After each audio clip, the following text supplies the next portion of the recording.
Magandang umaga mga par. Bakit kaya kapag mga araw na may pasok, pagising ko inaantok pa rin ako? At parang ang sarap pang bumalik sa tulog? Kapag naman day off, ay kabaliktaran. Maaga nagigising at hirap nang makatulog ulit. Ikaw ba par? Nangyayari din ba sa'yo? Kaya ang ginawa ko na lang ay bumaba para magkape o gatas. Bakit nga ba kape agad parang ating hinahanap pagising? Kasi para ganito yun, magsisimula ang buhay natin maghapon sa umaga. Kaya dapat maaga pa lang nag-isip na tayo kung ano ang ating gagawin. At sa bawat paghigop natin sa kape ay nakakatulong para makapag-isip sa paggawa ng plano o hakbang kung ano ang ating gagawin para maging productive ang ating araw.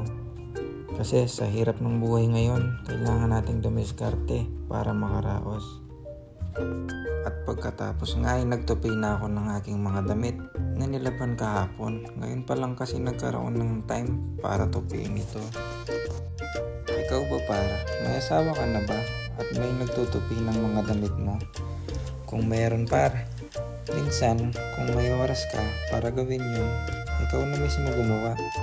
Sa mga nalaman ko kasi yung mga gawaing bahay, nakakapagod din pala kaya dapat kung kaya mong gawin, ay gawin mo na. Lalo na kung may mga anak pa kayo. Pagkatapos ko nga magtupi ay bumaba ako ulit sa hagdang nakakayuyot.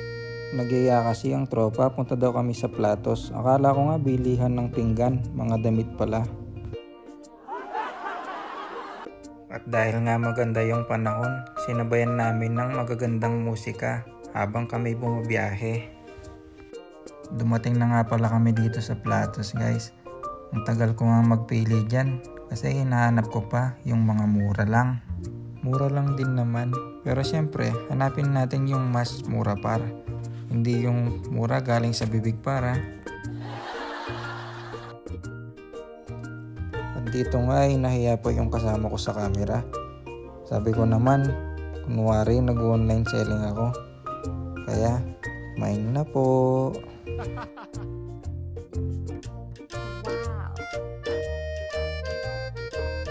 Dito nga may nakita akong salamin pang kalawakan. Tapos tinanong ko isa-isa yung mga kasama ko kung okay lang ba. Sabi naman nila, ayos daw. Dito nga mga par, dala-dala ko na yung sasakyang pinakamahal at pinakamagastos. Dito nga par, nagbayad na ako. Paminsan-minsan para wag nating kalimutang mag-reward sa sarili natin. Okay lang naman yun. At nung makapagbayad na ako par, sumunod-sunod muna ako dito sa mga kasama ko. Lamig kasi sa labas par, kung sa labas ako maghihintay. Malayo nga dito par, kaya bumili na rin ako yung mga hindi ko mabibili malapit dito sa amin. Dito ko lang kasi mabibili itong mga chichirya ang gusto kong kinakain mga par, mga chichirya sa Pinas. Naghahanap nga ako ng oishi dito mga par. Kaso parang kakaiba yung mga oishi na dito, pero kumuha rin ako para masubukan. Bumili na rin pala ako ng pancit canton, tsaka mga dilata. Pagkatapos, dumiretso na kami sa kainan. Medyo nahilo kasi ako dito par kasi gutom na. At para mas lalo kong nahilo nung pinanood ko yung video, masyado atang mabilis. Sa Paradise Buffet nga pala kami kumain guys. Unlisted kaya sinulit-sulit namin dito. Wow! Nung hiniwa ko na yung steak dyan par, baliktad pala mga par yung kutsilyo.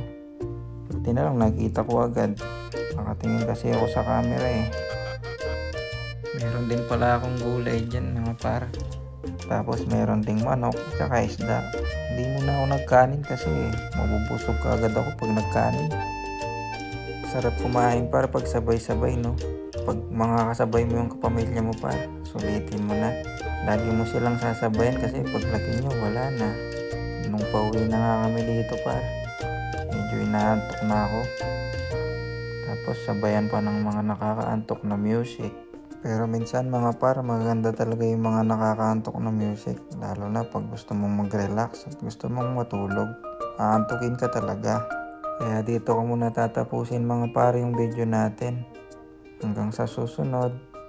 Bye-bye.